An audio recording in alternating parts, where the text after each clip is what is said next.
Hello mga boss, this is Nialo TV at for today's video mga boss, i-share ko lang yung aking gamit na wax sa aking Aerox V2. At ito na nga yun mga boss, itong Chief Liquid Wax Cleaner. Ayan, 330 ml siya, tapos 160 pesos lang. Kung gusto nyo rin itry, nasa comment section at description yung Shopee link mga boss.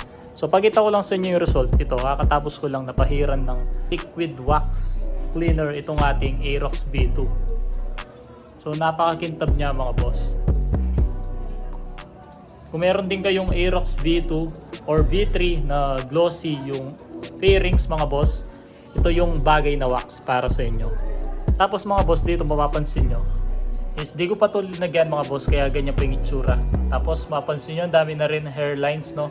Hindi natin yan maiwasan sa ating mga glossy finish na mga fairings.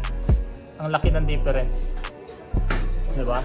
Ito yung meron ng wax, ito naman yung wala.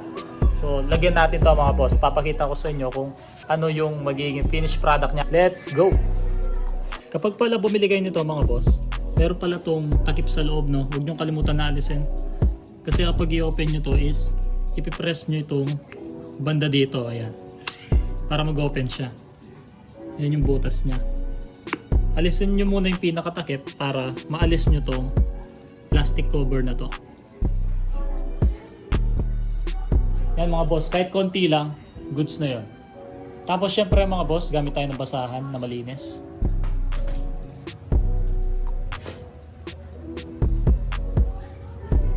Punasan nyo lang siya mga boss hanggang sa kumintab.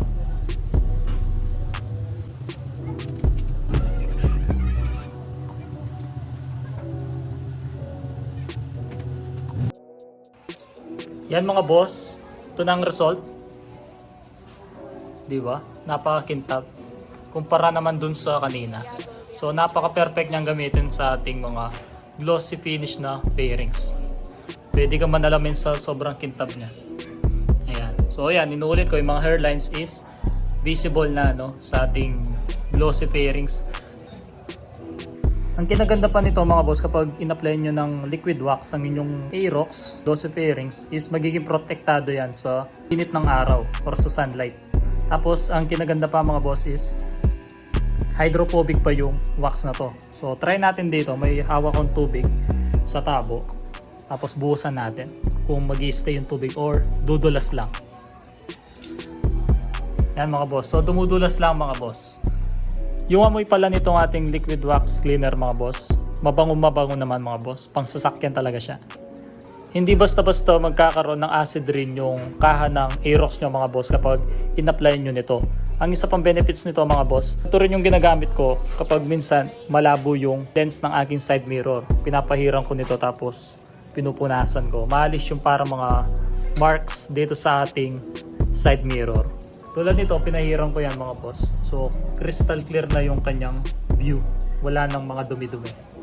Yun mga boss, hanggang dito na lang yung ating video. Thanks for watching and please subscribe, like and share this video. At kung may katanungan mga boss, mag-comment lang sa comment section. Thanks for watching. Bye!